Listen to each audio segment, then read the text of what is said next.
unidos para a guerra, pois o fim chegou. Na terra os quatro ventos foram soltos pra dizer que o dia do Senhor se aproximou. O universo se levanta para ver a última batalha, o bem vencendo o mal. Cristo o Cordeiro, nosso príncipe da paz, vestiu a armadura de Miguel e vai voltar. Breve virá, breve Jesus voltará. Breve virá, breve Jesus.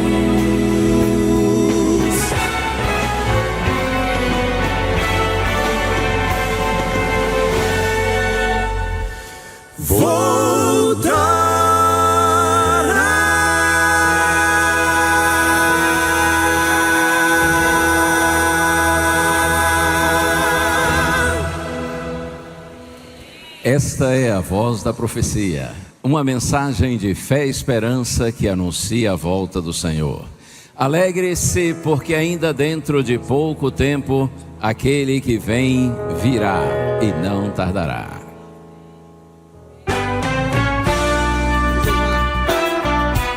Se conhece, cante conosco, vamos lá.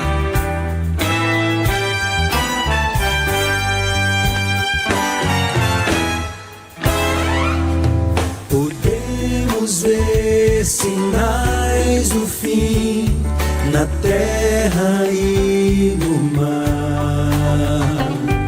Doenças, fome, guerra e dor, angústia entre as nações. Mas em meio a tanta aflição, começo a me alegrar.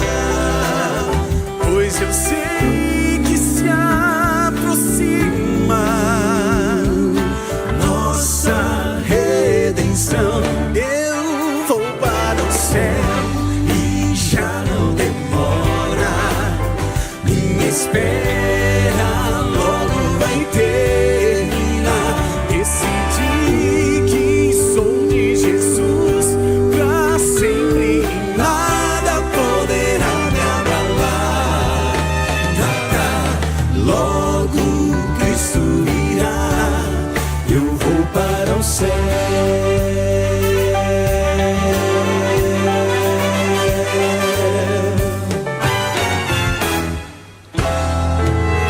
É reino contra reino, nação contra nação.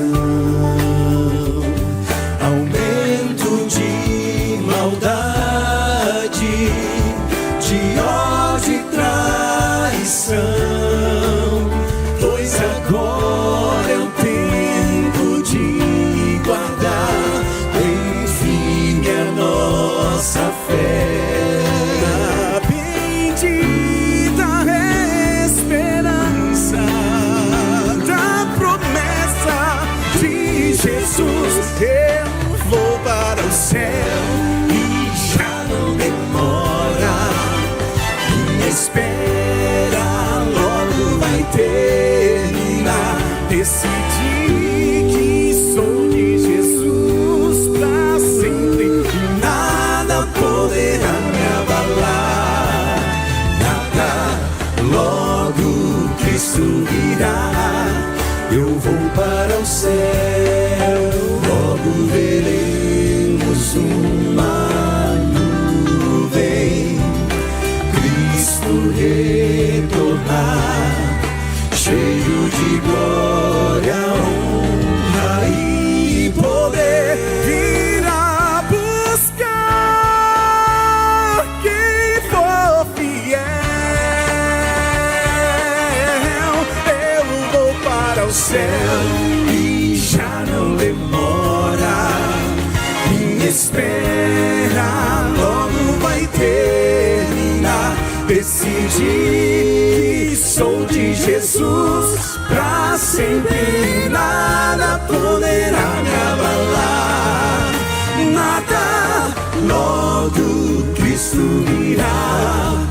eu vou para o céu, pois Cristo virá.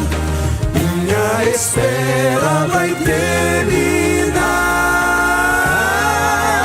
Logo Cristo virá, eu vou para o céu.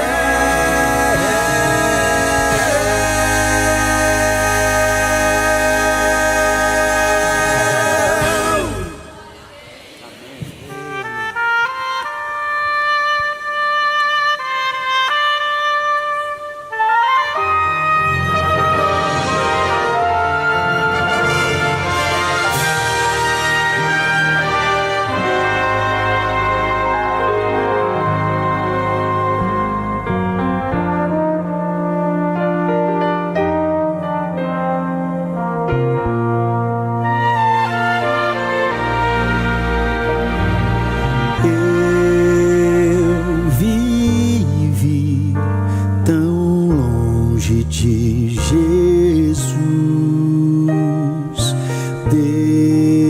desprezei esta luz que um dia recebi. O Senhor de mim teve compaixão, foi o seu amor que mudou meu ser. E uma nova vida começou.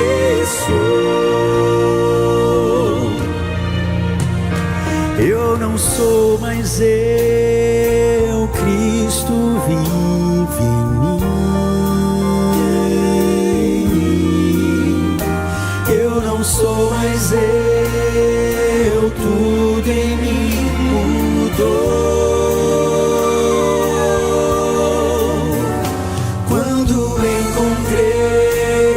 Jesus, meu rei, um milagre aconteceu. Vivo não mais eu, Cristo vive em mim.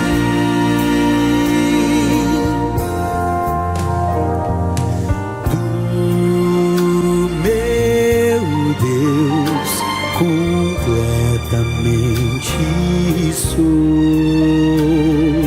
Me escondi em sua graça e seu querer. Hoje sei quem sou e também quem fui. Vivo no amor que me resgatou e me rendo glórias, ó Jesus. Eu não sou mais eu, Cristo vive em mim. Eu não sou mais eu, tudo em mim mudou. Quando encontrei a Jesus, meu rei, um milagre aconteceu. Vivo não mais eu, Cristo vive em mim. Quem eu era já não sou. No passado já se foi. Vivo agora na alegria do Senhor. Se o pecado me chamar, insistindo em convidar, eu direi: morri pro mundo, Cristo vive em meu lugar. Se o pecado me chamar, insistindo em convidar, eu direi: morri pro mundo, Cristo vive em meu lugar.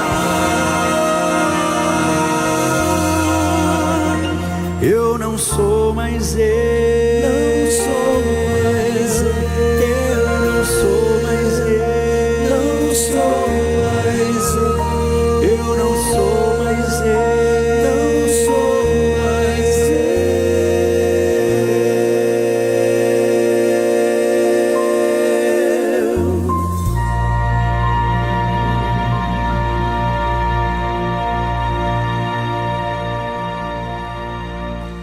Bendito seja o nome do Senhor, porque o Senhor é bom e a sua misericórdia dura para sempre. Muito bem, bom dia. Um prazer, irmãos queridos, estar com vocês aqui na FAAMA, Faculdade Adventista da Amazônia. Essa instituição da igreja que é tão querida, que tem com a bênção do Senhor prosperado tanto e alcançado e abençoado a vida de tantos jovens. Deus seja louvado. Para mim, para o Quarteto Arautos do Rei, nós que formamos o ministério A Voz da Profecia, é um prazer muito grande estar aqui. E é claro, estar com você também que está nos acompanhando agora. Esteja nos acompanhando daqui de próximo a Belém, não é? Do Pará, seja do Amapá, do Maranhão, ou de onde quer que seja. Deus abençoe você e abençoe sua vida. Eu tive o privilégio há 14 anos de pregar no primeiro Adorai, que foi lá em São Luís, no Maranhão. E naturalmente que eu ainda era um pastor bem jovem na época, né? Até porque eu continuo jovem, graças a Deus. Ai, ai. Mas foi realmente um prazer aquela época e eu fiquei feliz com o convite aqui do pessoal daqui da União Norte, União Forte, para pregar em mais um Adorai. O meu desejo muito sincero é que o Senhor, por sua graça e misericórdia, possa me abençoar, e não somente a mim, mas os meus amigos do quarteto, e evidentemente a vocês que também estão aqui e estarão conosco nos próximos dias aqui na igreja, e você que está nos acompanhando aí de casa ou da igreja, ou quem sabe você está na casa de um amigo, de algum parente. Deus abençoe você. Você que está aqui no território administrativo da Igreja Adventista, que a gente chama de União Norte Brasileira, que compõe os estados do Pará, Amapá e Maranhão, e é claro, você também que esteja nos assistindo aí de qualquer outro lugar do Brasil e do mundo. Bênçãos de Deus sobre você e sobre a sua casa. Eu gostaria de fazer uma oração agora. Vamos orar assim como estamos? Pai querido, Tu sabes todas as coisas, Senhor. Tu sondas os corações. O meu sentimento é de profunda gratidão, Pai, porque eu sei o quanto nesses últimos 14 anos tens abençoado minha vida, minha família, o ministério que me confiaste, de modo que eu volto com alegria e gratidão no meu coração para participar outra vez desse projeto espiritual da Tua igreja tão relevante que é o Adorai. Usa-me, Senhor, para a glória do Teu nome. Põe Tua palavra, Senhor, na minha mente, no meu coração. E ajuda-me a falar sempre com sinceridade, buscando revelar a Tua vontade para os Teus filhinhos. Peço a bênção do Senhor sobre os irmãos que estão comigo aqui na FAAMA, na igreja, e por todos que estão acompanhando agora. Seja onde for, nesse Brasil ou mesmo fora dele. Ó Deus, fala ao nosso coração, Senhor, por meio da Tua palavra. Eu peço em nome de Jesus. Amém. Amém. Muito bem, vamos à Bíblia? Vamos começar aqui no Evangelho de Marcos. Se você tem a sua Bíblia aí e quiser acompanhar a leitura na própria Bíblia, Evangelho escrito por Marcos,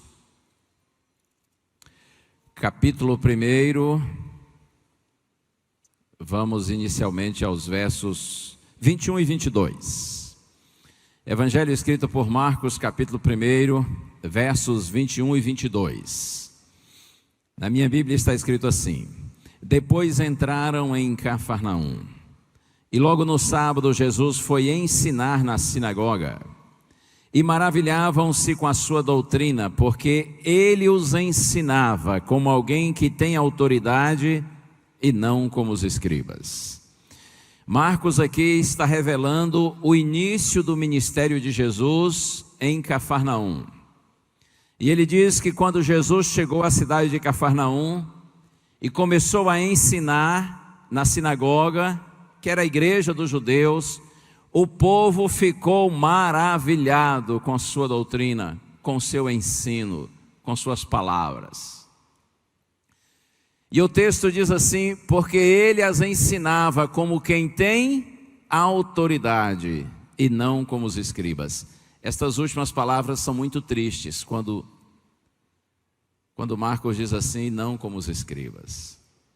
O problema é que os escribas eram os pastores de Israel naqueles dias. E eles não pregavam com autoridade. E é muito triste quando um pastor ou qualquer pregador não prega com autoridade. E por que os escribas não pregavam com autoridade? Alguém dirá assim, talvez porque eles não sabiam falar direito. Falavam muito bem. Eles eram fluentes. Eles se expressavam bem. Talvez eles não pregassem com autoridade porque eles não conheciam muito bem o assunto que apresentavam. Conheciam, eles eram cultos.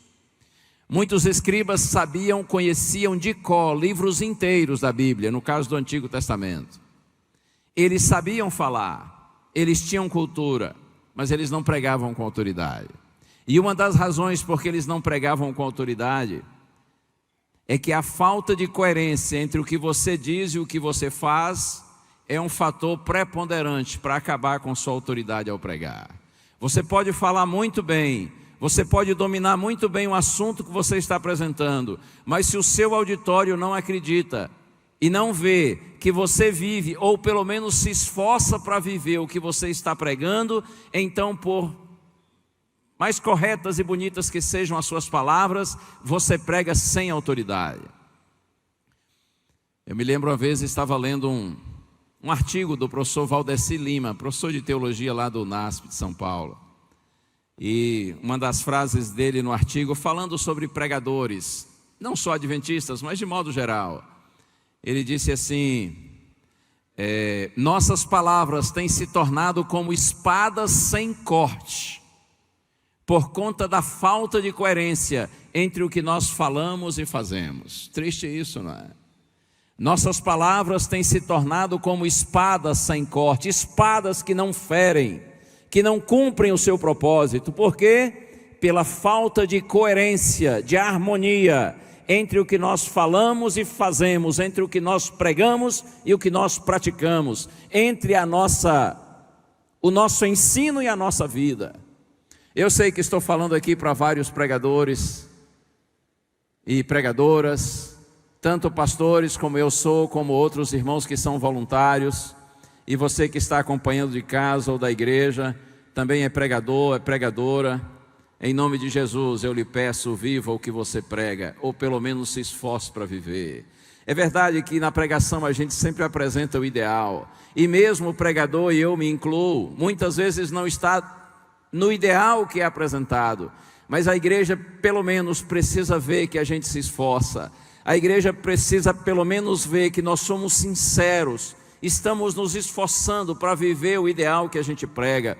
Os escribas e fariseus falavam muito bem, mas eles não tinham autoridade quando eles pregavam, porque as pessoas não notavam o esforço deles para viver o que eles ensinavam para os outros. Mas Jesus pregava com autoridade. E por que Jesus pregava com autoridade? Porque Jesus vivia o que pregava. E ele pregava o que vivia. Quando as pessoas olhavam para Jesus, e aliás é assim com todo pregador, as pessoas não só estão ouvindo suas palavras, elas estão vendo sua vida.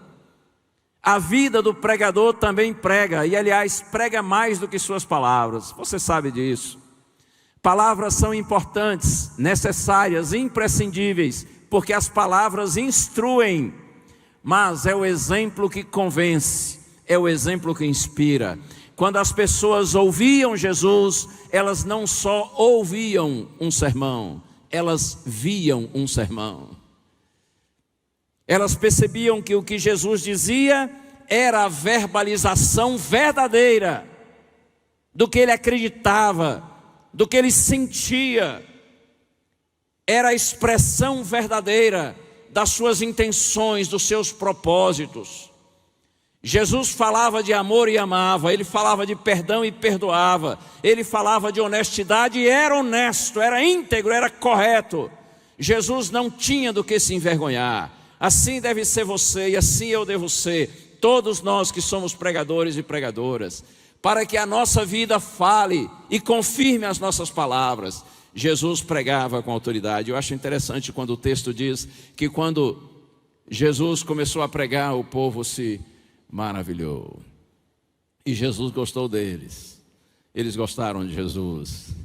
E eu sei que Jesus gostou muito deles, porque você que conhece a história do ministério de Cristo sabe que Jesus fez de Cafarnaum a sede do seu ministério na Galileia, no norte de Israel. E aliás, a maior parte dos 3 anos e meio aproximadamente do ministério pastoral de Jesus, a maior parte desse tempo ele viveu na região da Galileia, no norte de Israel. E ele fez de Cafarnaum a sede do seu ministério ali. Em Cafarnaum Jesus esteve muitas vezes. Ele pregou vários sermões. Jesus realizou muitos milagres. Eles gostaram de Jesus. Jesus gostou deles. E é interessante, se você for a Israel e for visitar as ruínas de Cafarnaum, você vai ver que logo na entrada da antiga Cafarnaum tem uma placa bem grande. Está escrito assim: Cafarnaum, a cidade de Jesus. E você dirá, mas como assim Cafarnaum, a cidade de Jesus? Não foi em Belém, na Judéia, que Jesus nasceu, lá pertinho de Jerusalém? Foi. E Jesus também não viveu com a sua família lá em Nazaré, na Galileia? Foi. Mas por que dizem Cafarnaum, a cidade de Jesus? Exatamente porque Jesus passou muito tempo em Cafarnaum. Jesus gostou deles e eles gostaram dele. Mas vamos agora a um outro texto bíblico. Evangelho escrito por Mateus, capítulo 11. Acompanhe na sua Bíblia. Você que está em casa nos acompanhando, acho que é essa câmera aqui, não é? Isso. Você está aí, está em casa, está na igreja, está acordado? Acompanhe também o texto, tá bom? Como eu já disse e repito, é um prazer para mim saber que eu estou falando não só para os irmãos daqui da FAAMA, mas falando para muita gente aí, aqui no norte do Brasil e nas outras regiões do Brasil e talvez até no exterior.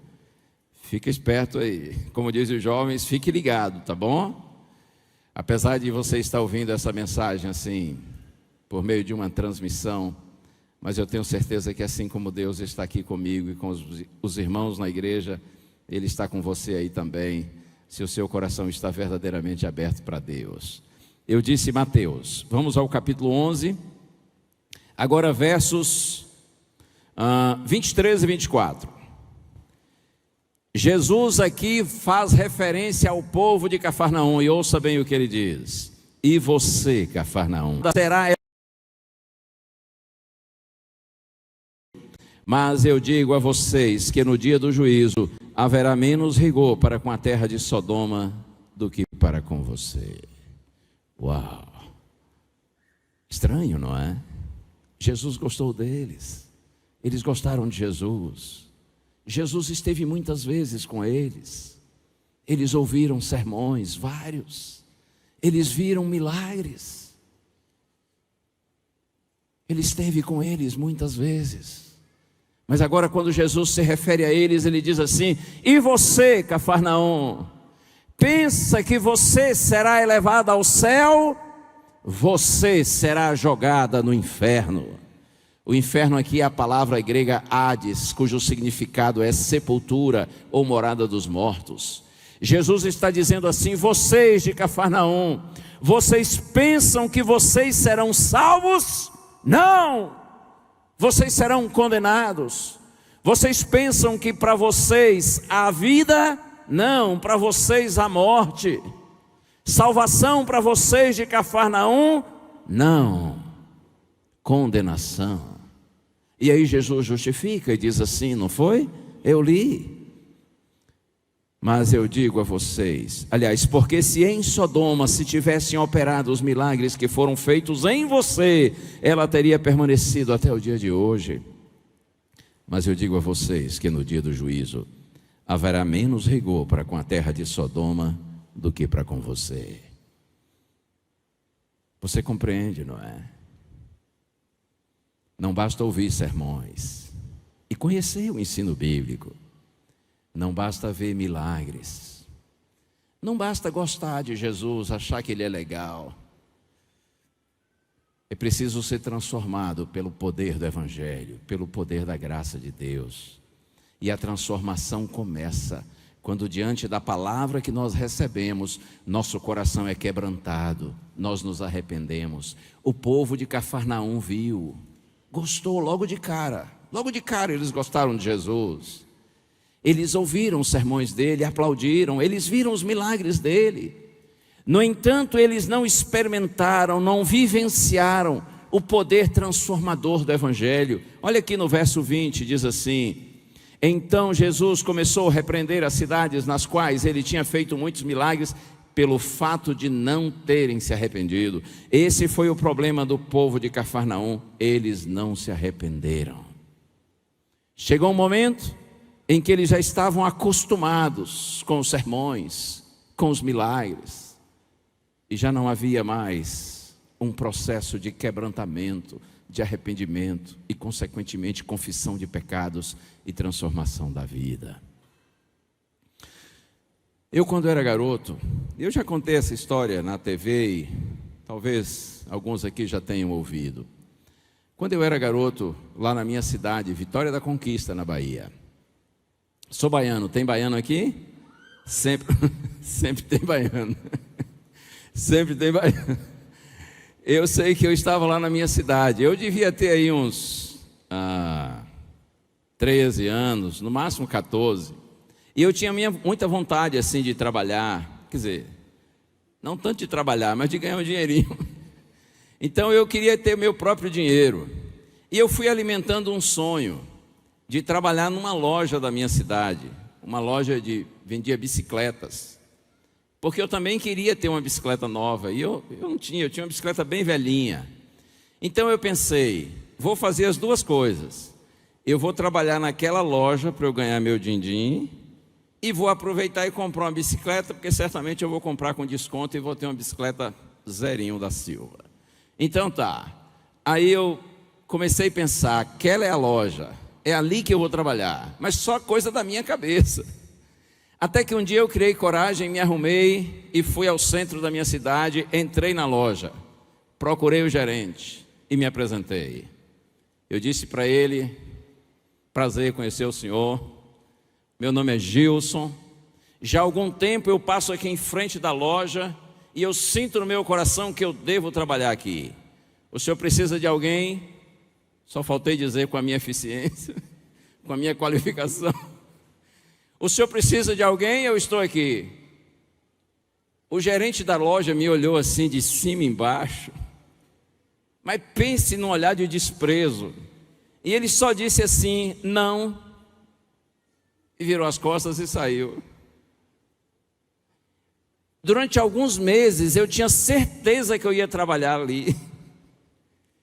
O cara falou não e virou as costas, saiu, e eu fiquei ali parado assim.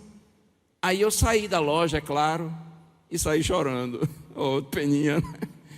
Como é que trata um menino assim, com tanta indiferença? Eu sei que eu saí da loja arrasado, e eu estava voltando para casa, isso era uma sexta-feira à tarde. Eu passei em frente de uma sorveteria, e aí veio um estalo assim, bom, não deu na loja de bicicleta, vai que dê aqui na sorveteria, né? Aí entrei e procurei o dono e me apresentei de novo. Eu disse, olha, o nome dele era José Maria. Eu disse, seu José Maria, eu posso trabalhar aqui, o senhor precisa de alguém nessa sorveteria para lhe ajudar? Ele disse assim, até que eu estou precisando de um garoto aqui. Eu disse, opa. Ele disse, mas você tem disposição de trabalhar o dia todo? Eu falei, não, eu estudo de manhã, seria só de tarde. Ele disse, mas Mas tá bom, vamos ver.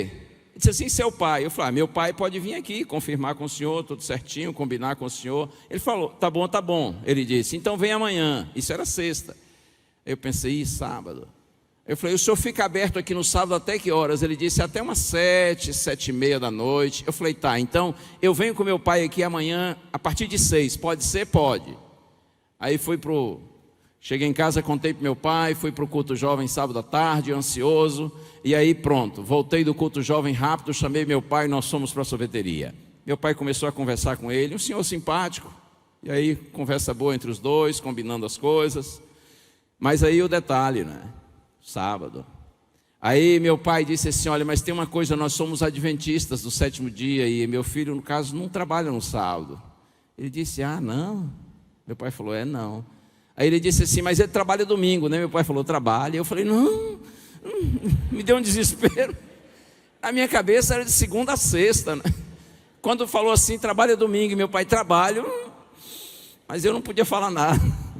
Bom, resumindo a história, eu trabalhei naquela sorveteria 2 anos. Domingo era um inferno, porque ficava lotado. E tinha gente que não tinha paciência. Terrível, mas foram 2 anos de aprendizado, né? Ganhava uma mixaria, mas deu para comprar uma bicicleta nova. Quando eu comecei a trabalhar na sorveteria, eu pensei assim, eu vou ganhar pouco, mas pelo menos sorvete deve ser de graça. E aí no primeiro dia eu perguntei para um rapaz que trabalhava lá, e disse, como é que aqui, a gente tomar sorvete, ele vai cobrar, o dono vai cobrar? Ele falou, fala com ele. Eu falei, não, mas me diga, fala com ele. Aí eu criei coragem. E aí o seu Zé Maria chegou lá na sorveteria, no primeiro dia de trabalho, uma segunda-feira à tarde. E eu disse assim, ô seu Zé, vem cá, se eu tomar um sorvetinho ou outro, assim, uma hora ou outra, assim, de vez em quando, o senhor vai cobrar? Ou o senhor vai fazer um desconto? Como é que é? Ele olhou para mim e disse assim, Gilson, meu filho, você está trabalhando aqui comigo, você acha que eu vou cobrar sorvete de você? Tome sorvete à vontade, a hora que você quiser, você agora é de casa, mas muito simpático. E quase que eu dei um beijo nele. Eu pensei, isso aqui é um paraíso, né? Eu não tinha dinheiro nem para comprar um picolé, como fala aqui, chup-chup, não é? Aquilo. Chopp, geladinho, um sacolé, tem vários nomes. Eu não tinha dinheiro nem para isso, quanto mais aquele sorvete assim mais caro.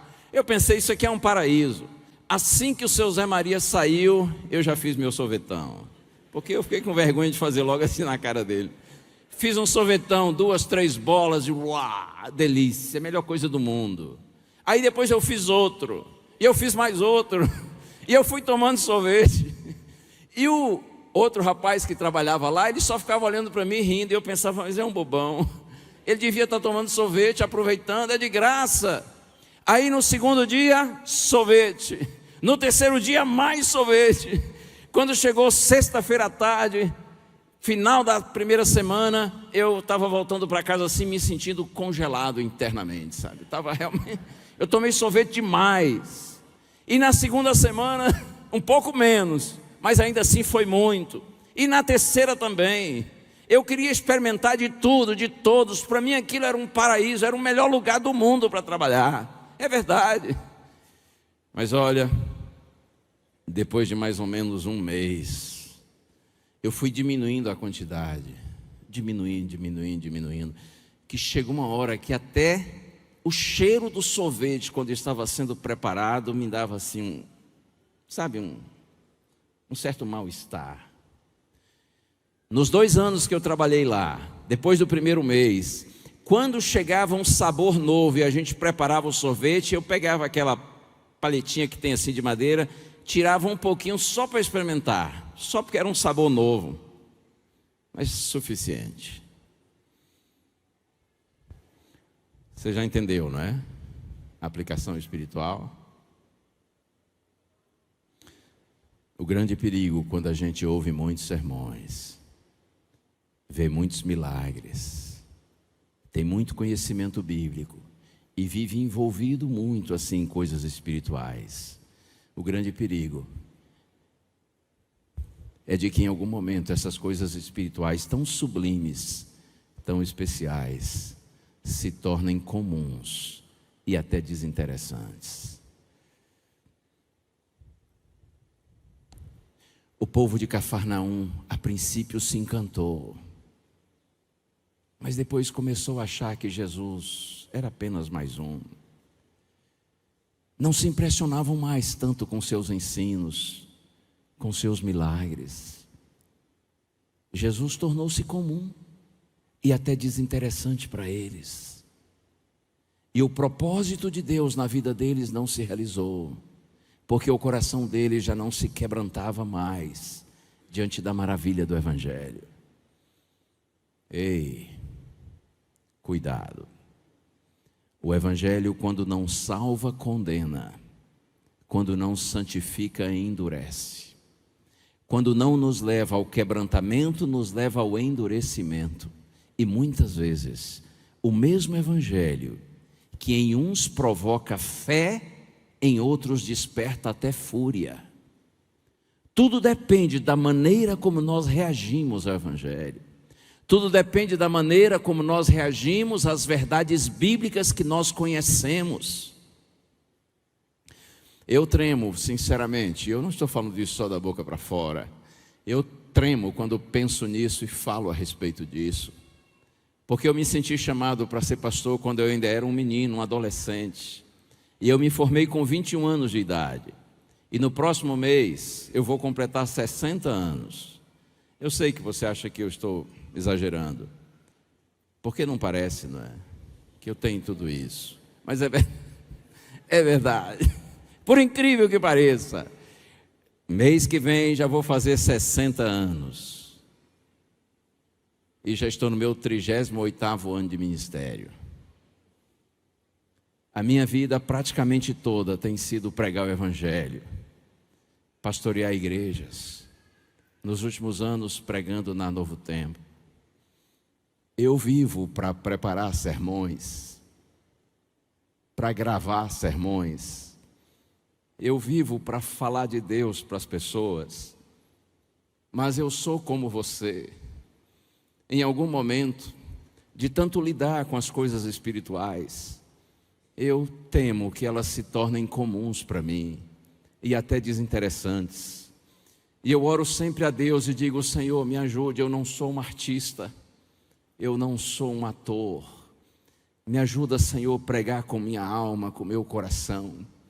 Me ajuda, Senhor, a voltar aos tempos da minha inocência, da minha adolescência, quando eu sonhava ser um pastor, cheio do Espírito Santo, falando com poder para salvar as pessoas, para levá-las a Jesus.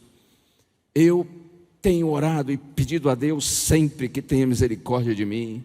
E eu peço a Deus que tenha misericórdia também de você que está me ouvindo agora, você que é um pastor, você que talvez seja uma pastora, você que é um pregador, você que é uma pregadora, você que mora aqui na FAAMA, está sempre aqui ouvindo sermões, você que estuda aqui, que tem culto de manhã, tem culto de noite, você que é professor de teologia, você que é aluno de teologia, Deus tenha misericórdia de nós, para que as verdades bíblicas que nós temos o privilégio de conhecer, e sobre as quais nós até pregamos, que elas não estejam nos condenando, mas nos salvando, que elas estejam nos santificando e não nos endurecendo, porque tudo depende da maneira como nós reagimos ao Evangelho. O povo de Cafarnaum ouviu, viu, mas eles não se arrependeram. Por isso que Jesus diz assim: vocês de Cafarnaum, vocês pensam que vocês serão elevados ao céu? Não! Vocês serão jogados no inferno. Você já pensou se Jesus olhasse para você e olhasse para mim agora e dissesse assim: Gilson, você pensa que você será elevado ao céu, você será jogado no inferno? Eu diria: Senhor, misericórdia de mim.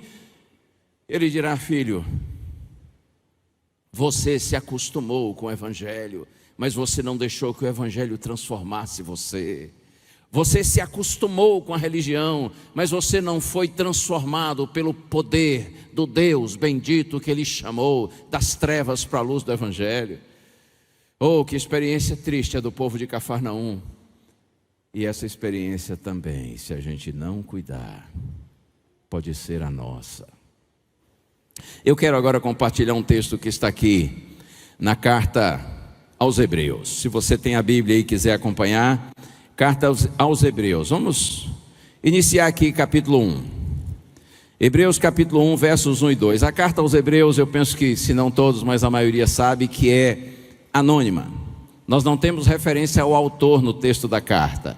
Porém, muitos eruditos bíblicos, pesquisadores, creem, por algumas razões, que seja de autoria do apóstolo Paulo. Então, vou trabalhar considerando essa possibilidade. Paulo começa o texto dizendo assim: antigamente Deus falou muitas vezes e de muitas maneiras aos pais pelos profetas, mas nesses últimos dias nos falou pelo Filho, a quem constituiu o herdeiro de todas as coisas e pelo qual também fez o universo. Então já começa a carta dizendo assim: olha, Deus nos falou antigamente, no passado, de muitas maneiras, e muitas vezes Deus falou aos nossos antepassados por meio dos profetas. Deus se revelou a nós por meio de homens. Mas a ênfase está aqui: nesses últimos dias Deus nos falou pelo Filho. Evidentemente que ele está falando de Jesus. Deus nos falou pelo Filho, a quem constituiu o herdeiro de todas as coisas e pelo qual também fez o universo. Agora vamos ao capítulo 2, verso 1. Por esta razão importa que nos apeguemos com mais firmeza às verdades ouvidas, para que delas jamais nos desviemos. Você percebe? Paulo diz assim: olha, no passado Deus falou de muitas formas, de muitas maneiras, e muitas vezes Ele se revelou a nós por meio dos profetas. Mas ultimamente nós temos o privilégio de ter Deus revelando-se a nós pelo Filho. Ou seja, o Filho de Deus tornou-se homem, habitou entre nós e falou diretamente com a gente. Que privilégio! Mas aí no verso 2, Paulo diz assim, no capítulo 2, verso 1, ele diz: por esta razão importa que nos apeguemos com mais firmeza às verdades ouvidas, para que delas nós jamais nos desviemos. Paulo está dizendo assim: ei, que privilégio! O próprio Filho desceu do céu e revelou a nós quem é Deus. Ele se revelou a nós. Mas esse privilégio está acompanhado de grande responsabilidade. Por esta razão importa que nós nos apeguemos com mais firmeza às verdades que nós temos ouvido, que nós temos aprendido. Paulo diz assim: para que delas nós jamais nos desviemos. Ele está dizendo assim para você: ei, você deve se concentrar na palavra de Deus, nas verdades que você tem ouvido. A essas verdades você deve se agarrar com intensidade, para que dessas verdades você jamais se desvie. Até porque, se você se desviar das verdades bíblicas, verdades evangélicas que você conhece, para onde você vai? Para quem você vai? Não é verdade? Se nós que temos o privilégio de conhecer Jesus e o Evangelho, nos afastarmos de Jesus, nós vamos para onde? Nós vamos para quem? Qual a opção que nós vamos ter nesse mundo miserável no qual nós estamos vivendo? Cheio de controvérsias, cheio de enganos, cheio de ideologias, de fantasias, de crendices, de tolices, de futilidades. Se você se desviar das verdades bíblicas, evangélicas que você conhece, para onde você vai? Para quem você vai? Aliás, um dia Jesus até fez essa pergunta para os discípulos, não foi? Evangelho de João, capítulo 6. A Bíblia diz que Cristo fez um sermão e muita gente não entendeu o sermão, e eles disseram assim: duro é esse discurso, quem pode segui-lo? E aí João relata que muitos, por não compreenderem a mensagem de Jesus, desistiram de segui-lo. Então Cristo olhou para os apóstolos, os discípulos, e disse assim: e vocês? Vocês também vão me abandonar? E aí Pedro, que era o mais falante do grupo, ele tomou a palavra e disse assim: Senhor, para quem nós iremos? Nós temos conhecido e crido que Tu és o Santo de Deus. Senhor, para quem nós iremos? Tu tens as palavras da vida eterna, e nós temos conhecido e crido que Tu és o Santo de Deus. Se eu me desviar do Evangelho, para quem eu vou? Se você se afastar, se desviar das verdades bíblicas que você tem tido a oportunidade de conhecer, para onde você vai? Para quem você vai? Você já reparou que geralmente é os crentes que abandonam o cristianismo, eles ficam aí perdidos no mundo?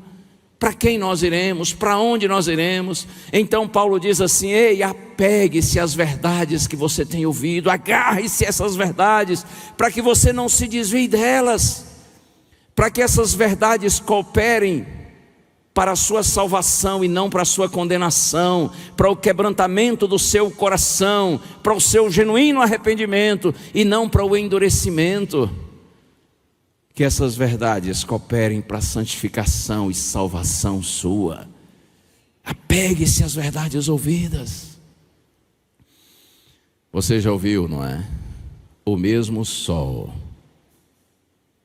que derrete a cera, endurece o barro.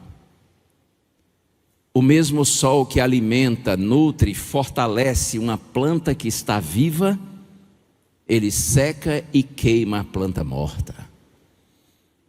O mesmo evangelho que salva uns, condena outros, que santifica uns, endurece outros. O povo de Cafarnaum teve um começo promissor, mas um final desesperador. Um alegre começo e um triste fim. Em nome de Jesus, não será essa a minha experiência e nem a sua. Aqui mesmo no capítulo 13, eu já estou me aproximando do final. Capítulo 3 de Hebreus. Agora a partir do verso 12, tenham cuidado, irmãos, para que nenhum de vocês tenha um coração mau e descrente que se afaste do Deus vivo. Pelo contrário, animem-se uns aos outros todos os dias durante o tempo que se chama hoje, a fim de que nenhum de vocês seja endurecido pelo engano do pecado.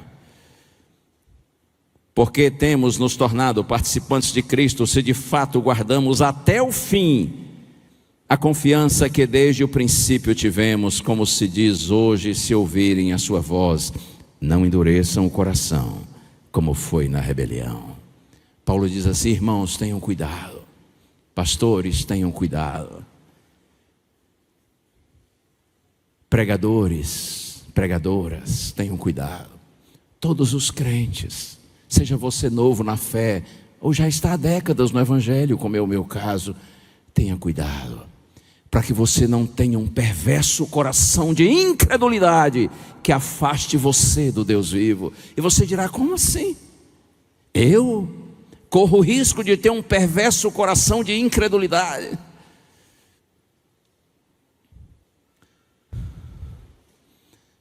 Eu tive colegas no meu tempo de estudante de teologia, e já depois, colegas de ministério, que abandonaram a fé e hoje são inimigos da igreja de Deus e alguns do próprio evangelho. Ei, aquele que está em pé, cuide para que não caia. Tenham cuidado, irmãos, Paulo diz, para que vocês não tenham um coração perverso de incredulidade que vos afaste do Deus vivo. Pelo contrário, animem-se uns aos outros, mutuamente, cada dia, durante o tempo que se chama hoje. Eu estou aqui em nome de Jesus para animar você. E quando eu animo você a permanecer em Jesus, o Senhor sabe, eu estou falando para você, mas ao mesmo tempo eu estou falando para mim mesmo. Vamos nos animar mutuamente, irmãos, para que nenhum de nós tenha um perverso coração que nos afaste do Deus vivo. Pelo contrário, vamos nos motivar uns aos outros. Por isso que a igreja precisa se congregar. Não há salvação na igreja, a salvação está em Cristo, mas os que estão salvos em Cristo, eles devem estar juntos, para que eles se fortaleçam mutuamente. A igreja não é um fim em si mesma, a igreja é um meio tremendamente eficaz, para que nós permaneçamos nos ajudando, nos apoiando mutuamente. Animem-se uns aos outros, durante o tempo que se chama hoje, diz Paulo. Hoje, se ouvirem a sua voz, não endureçam o coração. Quando nós terminarmos esta semana aqui, você estará mais perto de Deus, ou você estará mais longe do Senhor? Agora fala misericórdia, né? Misericórdia. O pior que é verdade. Toda vez que você ouve o evangelho, você se aproxima de Deus, ou você se afasta dele. Tudo depende de como você reage a palavra de Deus que está chegando para você. Nunca se esqueça disso. Eu tenho certeza do que estou dizendo. Quando a gente terminar essa semana, você estará mais perto de Deus ou estará mais longe. Tudo depende da maneira como você reagir à palavra de Deus que lhe será apresentada. E é evidente que eu oro e peço a Deus, por mim e por você, para que essa palavra bendita não nos condene, pelo contrário, nos salve. Porque esse é o desejo de Deus. Deus não tem prazer em condenar ninguém. Ou acredite no que eu lhe digo em nome de Jesus. Todos os que se perderão, eles se perderão não porque Deus desistiu deles, mas porque eles desistiram de Deus. O prazer de Deus não é condenar ninguém, o prazer dele é salvar. Ele vai colocar no céu a maior quantidade de gente que ele puder colocar, porque o prazer de Deus é salvar. Jesus diz assim: eu vim para que vocês tenham vida, e vida em abundância. A Bíblia diz que Deus não tem prazer na morte do ímpio. O prazer de Deus é que o ímpio se arrependa, para que ele viva. Em nome de Jesus eu lhe peço, durante essa semana que estaremos juntos, a ouvir a palavra de Deus, ouça com oração e diga: Senhor, me ajude. Eu me lembro quando eu fui estudar no internato lá no NASP em São Paulo. Saí da minha cidade com 17 anos. E eu pensei assim: meu Deus, eu vou estudar no internato adventista. Eu vou assistir aula de teologia com pastores, professores de teologia. E eu pensei assim: uau, eu vou virar o maior santo do mundo. E eu fui assim. E eu me lembro que alguns irmãos da igreja até disseram assim para mim: você vai mesmo estudar teologia? Eu falei: vou, mas Jesus já está voltando, e na cabeça deles e na minha também Jesus estava voltando. Mas eu pensei assim: não, eu vou, porque se der tempo eu vou me preparar para eu pregar para as pessoas que Jesus está voltando. E eu fui para o internato assim. Quando eu cheguei lá no NASP em São Paulo, que eu vi a igreja reunida, para mim todos eram santos, eu era o mais fraquinho de todos. Mas eu fiquei ali e disse: Senhor, que privilégio estar aqui. Mas o tempo foi passando. E quando eu estava terminando o 4º ano de teologia, eu estava orando dizendo: Senhor, me ajude. Eu entrei tão quente e estou saindo tão frio. Me ajuda, Senhor. Tudo depende de como a gente reage ao evangelho que nos é apresentado. E ao longo desses anos, Deus sabe o quanto eu tenho pedido a Ele que tenha misericórdia de mim, para que eu não pregue para a salvação de outros, e essa mesma pregação esteja contribuindo para a minha própria condenação. Deus abençoe você. No final da semana, pela graça de Deus, nós estaremos todos mais perto do Senhor, porque Ele vai falar conosco. Ele já está falando, e Ele vai continuar falando, porque Ele é bom, porque Ele nos ama, e que o seu coração esteja completamente aberto para Deus. Eu pedi o Quarteto Arautos do Rei para cantar uma música que eu gosto muito. Esse, por sinal, é um dos clássicos do Quarteto Arautos do Rei. A mensagem dessa canção é de que se Jesus não estiver em primeiro lugar na nossa vida, então, como diz a música, Ele não é mais nada. Ele não passa de uma ilusão. Mas a canção diz assim: se Ele for o primeiro, se Ele for o seu companheiro, motivo do seu existir, então você vai vencer. Glória a Deus. Ei, acredite. Você que está me acompanhando aí da igreja, está reunido aí com os irmãos da igreja, você que está na casa de alguém, eu não sei, talvez você esteja sozinho, não importa. Em nome de Jesus, creia nessa canção que vai ser cantada agora. Se você fizer de Jesus o primeiro, o centro da sua vida, a razão do seu existir, você vai vencer. Porque se Deus é por nós, quem será contra nós? Maior é aquele que age em nós do que aquele que está agindo no mundo. São mais os que estão conosco do que os que estão contra nós. Do nosso lado está o Senhor, quando o nosso coração se quebranta na presença dEle, quando nós pedimos a Deus que provoque em nós arrependimento, quebrantamento, que Ele nos desenvolva a genuína fé, o Espírito Santo atua, e agindo Deus, quem impedirá? Mas eu quero fazer um pedido para você que está acompanhando aí pela transmissão. O pedido é muito simples. E eu falo agora especialmente para você que não é membro da igreja. Você que é nosso convidado, nossa convidada. E é claro que esse convite serve também para todos os convidados que estão aqui presentes no auditório da FAAMA. O convite é simples. Se você deseja que a gente ore por você, para Deus fortalecer a sua fé e produzir genuína conversão em você. Se você, quem sabe, deseja que a gente lhe faça uma visita, uma pessoa de Deus será enviada à sua casa para orar com você e sua família. Ou quem sabe você deseja estudar a Bíblia, para compreender um pouco mais a palavra do Senhor. Ou você quer conhecer um pouco mais a nossa própria igreja, a Igreja Adventista. Ou quem sabe você já tem estudado a Bíblia, conhece o Evangelho e sabe que Deus está lhe chamando e você quer ser batizado. Então o pedido que eu lhe faço é o seguinte: entre em contato com a gente através desse número que você vê aparecer aí na sua tela. O número do telefone está ali dentro da minha Bíblia. Eu não estou lembrando de cabeça não, mas eu sei que ele está ali. E ele deve estar aparecendo aí na tela. Já está aparecendo aí?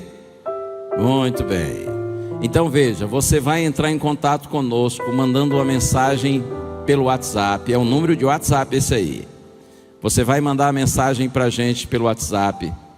E você tem essas opções que eu te falei: pedindo oração e a gente ora por você com prazer. Ou então pedindo uma visita, pedindo o batismo, pedindo um estudo bíblico. Peça o que você quiser. A gente quer ajudar você na sua caminhada com Deus, tá bem? Peça o que você acredita que vai ajudar você na sua caminhada com Deus. Mas não tenha receio agora de pegar o seu telefone e mandar a mensagem nesse número que aparece aí na sua tela. Deus lhe abençoe.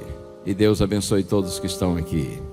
E vamos ouvir essa canção linda. Enquanto eles cantam, o número continua aí na tela, para você mandar a mensagem para a gente.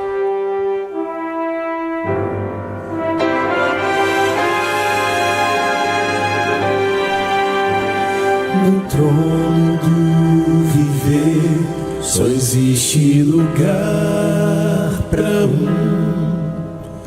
lugar de quem governa todo ser. No trono do viver só pode haver um Senhor.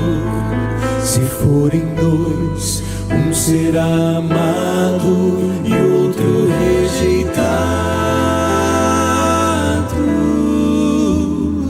Vem, decide agora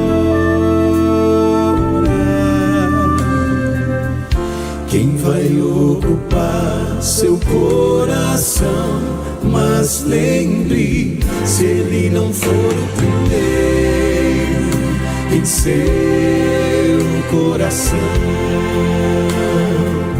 então já não é mais nada, não passa de uma ilusão. Mas se ele for o primeiro, o seu companheiro, motivo do céu existir, você vai viver, você vai sorrir, você vai vencer.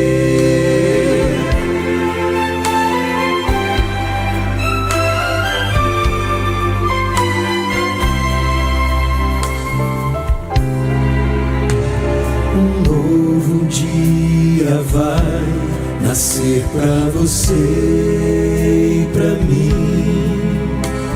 Depende de aceitar Jesus no viver. É hora de beber da fonte da vida. Você verá, em Jesus existe plena alegria. Vem, decide agora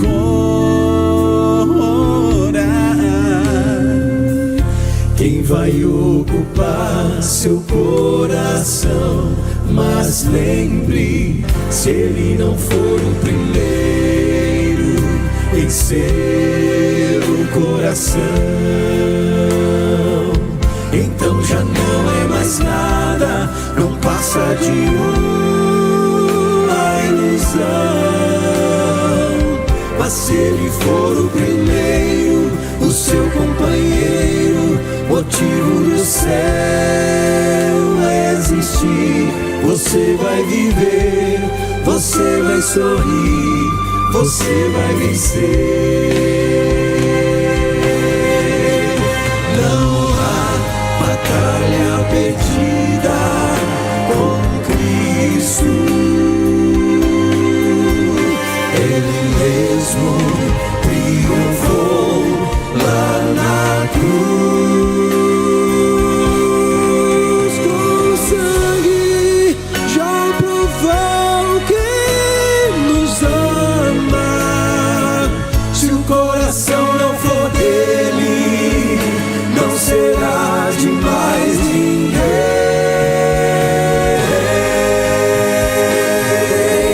Se ele não for o primeiro em seu coração, então já não é mais nada, não passa de uma ilusão. Mas se ele for o primeiro, o seu companheiro, motivo do céu existir, você vai viver, você vai sorrir, você vai vencer. Você vai viver, você vai sorrir, vai vencer.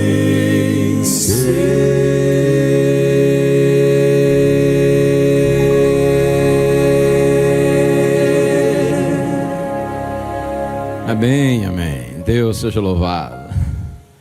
Você vai viver, você vai sorrir, você vai vencer. Se ele for o seu companheiro, se ele for o motivo do seu existir, e tudo o que ele mais quer é ser o seu companheiro, tudo o que ele mais quer é ser a razão da sua vida. Por isso, em nome de Jesus, não tenha receio de pedir ajuda na sua caminhada cristã. A igreja existe para isso, para nos ajudarmos mutuamente. Então manda mensagem para a gente, tá bom? Escolha aí das opções o que você quer, o que você precisa, e a gente, pela graça de Deus, vai lhe ajudar. Eu estou falando agora não só para quem está aqui na região norte do Brasil ou no nordeste, mas você que está no sudeste, no centro-oeste, no sul, manda mensagem, não tenha receio. Inclusive eu quero orar por você agora, mas eu gostaria de orar não só pelos amigos que estão nos acompanhando pela internet, mas também pelos que estão aqui presentes, que não são membros de nossa igreja e nos dão o prazer de estar aqui. Eu quero, nessa hora, juntamente com os meus amigos do quarteto, a gente quer conhecer vocês. Eu, assim, não sei realmente quem é. Eu não sei quem que está aqui, que é nosso convidado, nossa convidada, você que não é membro da Igreja Adventista e nos dá o prazer de estar aqui. Mas eu gostaria muito nessa hora de orar por você, pedindo a Deus para abençoar a sua vida, a fim de que cada dia você possa conhecer mais Jesus e possa amá-lo mais, para que essas verdades que você tem tido a oportunidade de conhecer, que elas santifiquem sua vida, contribuam para a sua salvação. Posso orar por você?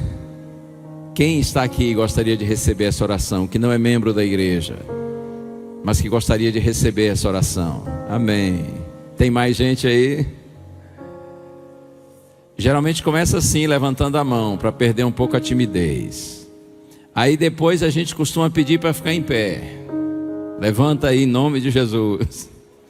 Você pastor no meio dessa multidão, ainda mais que essas câmeras aí. Esqueça o povo, esqueça as câmeras. Pense que Jesus está olhando nos seus olhos e chamando você com carinho. Esqueça nessa hora de todo mundo e só pense nele. Porque você é um filhinho. Você é uma filhinha preciosa, uma pessoa querida para ele. E o chamado agora é para que você se entregue a Jesus. Essa é a oração que vamos fazer por você. Você já levantou a mão, já ficou em pé. Agora só falta vir aqui e me cumprimentar juntamente com os meus amigos do quarteto. Vem aqui sem vergonha. Venha sem medo de ser feliz. Vem cá, nos deu o prazer de cumprimentar vocês. Venham aqui. Venham aqui. Vamos descer, né, amigos? Vamos descer um pouquinho.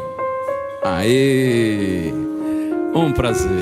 Deus te abençoe. Eu vi como a senhora estava acompanhando o sermão com carinho. Deus abençoe a senhora. Fique aqui um pouquinho. Venham aqui todos. Vocês que estão vindo desse lado de cá. Prazer.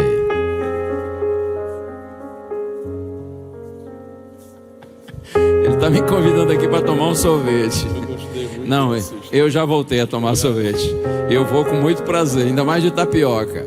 E aí, como vai a senhora? Muito prazer conhecer vocês. Deus os abençoe. Que lindos. Que lindo. Deus abençoe vocês. Prazer para a gente conhecê-los. Prazer. Como vai? Prazer.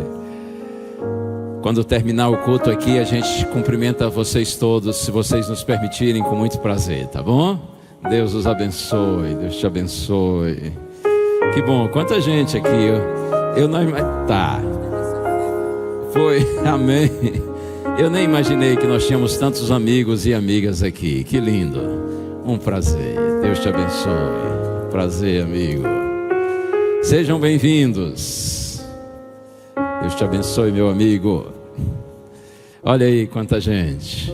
Tem mais alguém vindo? Tem. Venham aqui. Todos são muito bem-vindos. Esse é um chamado de Deus para você. Podem ficar virados para cá agora. Virem para cá.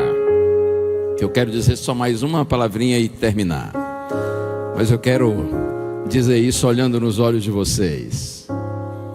Não é por acaso que você está aqui hoje na igreja. E você também não está aqui porque você é bom. Muito menos eu. A gente está aqui é por causa da bondade de Deus. É sempre Ele quem toma a iniciativa, mesmo que a gente não entenda ou não perceba isso. Por isso que eu digo que você está aqui não é porque você é bom. Você está aqui porque Deus é bom. Foi a bondade de Deus que de alguma maneira atraiu você para cá. E Ele está lhe chamando, porque você é muito amado. Você é muito amada pelo Senhor. E eu estou falando isso para você em nome de Jesus. E eu não estou dizendo isso só porque fica bem a um pastor falar essas coisas. Eu estou falando isso para você porque eu creio nisso com toda a minha alma. Você é uma pessoa amada e querida pelo Senhor, apesar de ser tão fraquinha, de tão fraquinho. E eu sei que você é fraco, que você é fraca. Eu sei porque nós somos muito parecidos. Eu meço você a partir de mim mesmo. Mas apesar de fracos, nós somos amados, porque Deus é bom. Ele não rejeita nenhum dos seus filhinhos. Então eu quero lhe fazer um pedido em nome de Jesus. Continue buscando a Deus, para que essas verdades bíblicas que têm de alguma maneira atraído vocês e chegado ao coração de vocês, que elas contribuam verdadeiramente para a salvação de vocês, para a santificação da vida de vocês. Se puderem voltar aqui durante a semana, vai ser um prazer vê-los pessoalmente. Mas se não puderem, eu convido vocês para assistirem aí pela transmissão, tá bem? Vou pedir à igreja então para se levantar agora. E você que está em casa, Deus lhe abençoe aí, na sua casa, na sua igreja. Os irmãos que estão acompanhando pela igreja também. E aliás, você que está em casa, todo mundo que está acompanhando agora pode se levantar aí em nome de Jesus, para a gente poder orar juntos, tá bem? Com o nosso coração unido. Eu vou fazer uma prece e depois o quarteto faz uma prece cantada, pode ser? Pode ser, maestro? Então eles vão cantar depois uma bênção, que é o que nós desejamos para vocês todos. Vamos orar juntos? Pai querido, nesta hora sublime, Senhor, ao nos aproximarmos do final desse encontro abençoado, eu te agradeço, Pai, por termos iniciado esta semana do Adorai 2026. E quero te pedir, Senhor, por tua graça mais uma vez, que a presença minha e do Quarteto Arautos do Rei aqui não seja, Senhor, por acaso, mas seja providência tua, que contribua para a nossa salvação e para a salvação dos nossos irmãos, daqui da FAAMA e de tantos outros lugares, com os quais nós estaremos juntos durante esses dias. Que tudo contribua, Senhor, para o quebrantamento do nosso coração, para a santificação da nossa vida, para que não tenhamos apenas um alegre começo, mas que nós tenhamos um final espetacular, indescritível de glória na tua presença.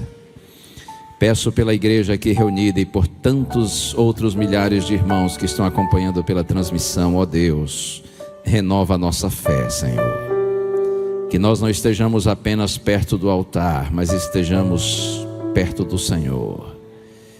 Que estejamos todos, Senhor, salvos dentro da tua igreja e não perdidos nela ou fora dela. Misericórdia de nós, Senhor. Renova a nossa conversão, Pai, para que nós tenhamos prazer nas coisas espirituais, que nós jamais percamos a alegria, Senhor, de estar nos teus caminhos e andar na tua direção. Santifica o teu povo, Senhor. E com o nosso coração unido nós te pedimos pelos amigos que estão aqui à frente e tantos outros que nos acompanham pela transmissão, que estão com o coração aberto para ti, pedindo ajuda na caminhada cristã. Ó Deus, recebe-os nos teus braços, Pai.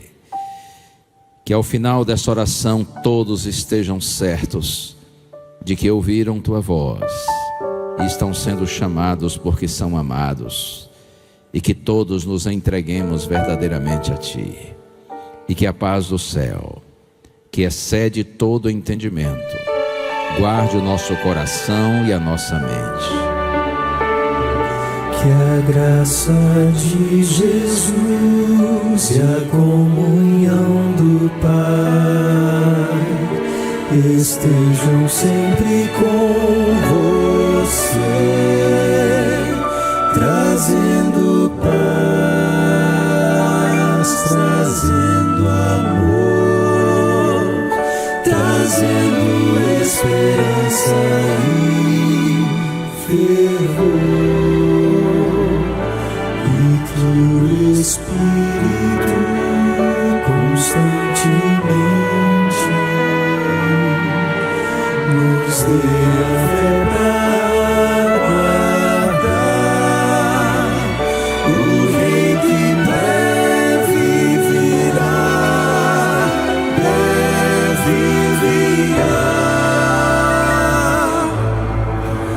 logo o Senhor virá nos buscar.